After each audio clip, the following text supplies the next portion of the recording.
Mowing. Yeah, meadows, I would say, are probably the hardest type of landscape to maintain a nice balance of native species, rather than just having it be overtaken with non-native weeds and invasive species. So I would say that's not a good one for beginners, but if you already happen to have kind of a meadow or path, old field in your backyard, then just mowing it like once every 2 years is usually sufficient. Some areas might need to be mown a little bit more frequently just to keep out the woody plants. Some like poplars and birches can grow up really quickly, and certain shrubs. So, once every 1 or 2 years, and I'd say mow in the either the late fall, early winter, that's probably ideal, or the early spring. That's a little harder of a time to mow because it usually is the wetter season. And I would say it's a good idea, if you do have a large enough area, to kind of separate that field that you're mowing into 2 sections and mow one half 1 year and leave the other half up this year. And then the next year, mow the other half, so that you always have something up for non-migrating birds in the winter and other creatures that need the sustenance, as well as bees that lay their eggs and overwinter in the stems of a lot of those perennial species.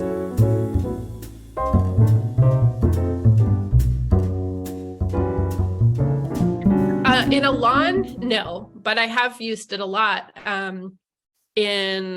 just as a ground cover in a lot of different plantings. So yeah, that's a beautiful one. The moss phlox, it can take a little bit more dry, well-drained soils, and it usually requires full sun. So I'd find a good spot, usually at it's great on a retaining wall, kind of dripping over the retaining wall, on a border. It's probably not as great of a one to use incorporated into a lawn, just because I don't think it would tolerate, the disturbance of, having foot traffic or mowing, and it could get overtaken by other plants pretty quickly. So I'd keep it into like a planting bed, probably.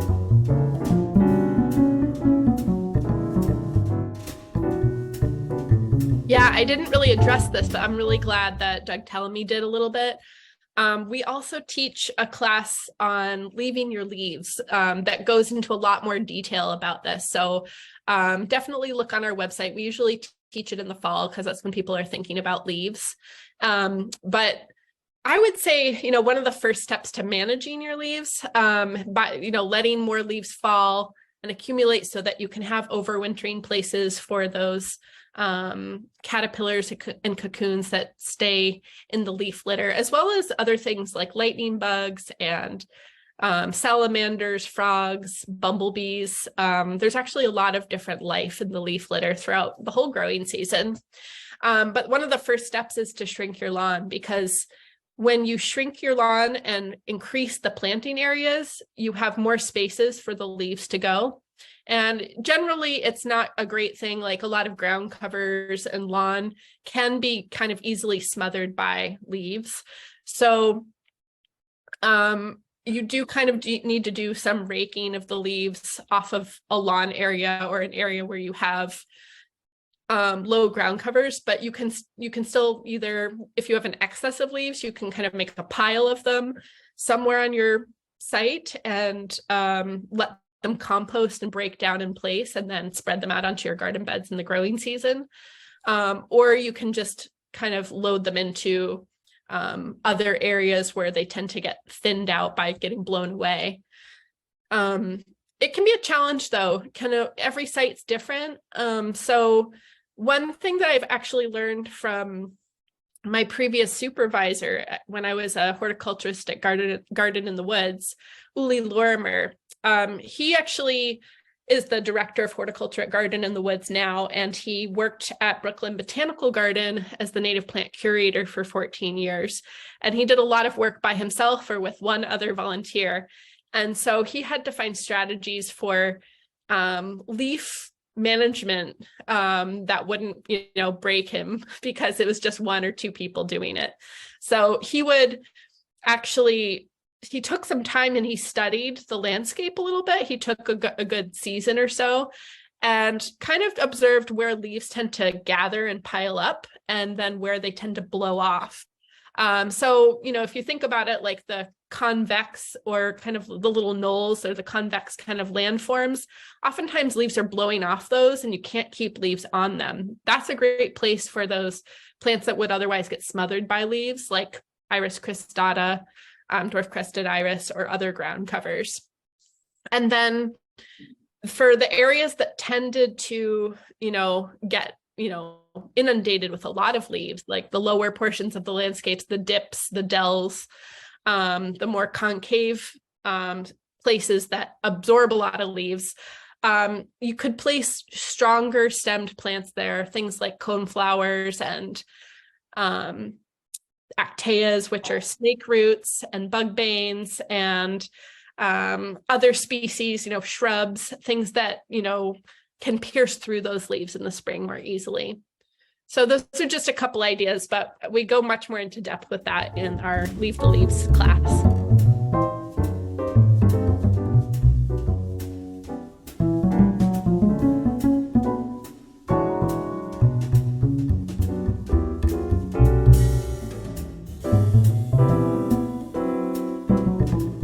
It is tricky with existing forests, especially, the farther you get from the house or places where you can kind of monitor those plants, because deer are a really big problem throughout all of New England. And more likely than not, they will actually eat back any plant that you put in the forest, or sometimes in your garden too, depending on where you live, before it gets a chance to really establish and get big enough to hold its own.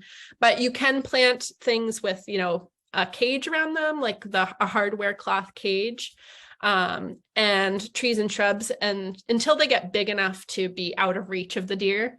But yeah, I'd stick with,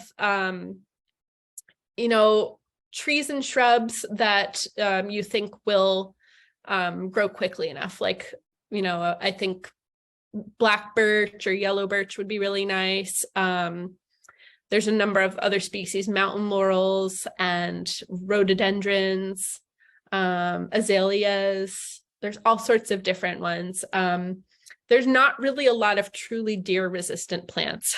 So there are plants that deer tend to not eat as much, but even during times of starvation, deer will eat things like American holly and rhododendron. So you'd be surprised at what they'll eat.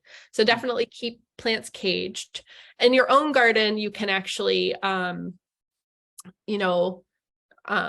cage those plants, or if you don't want to cage everything that you plant, you can, during the growing season, put out something like a deer repellent like Bob-X or liquid fence, and get the concentrated ones just so you get more for your money. Those are good things to repel deer, but deer, if they're a problem in your area, they're going to be a battle no matter what.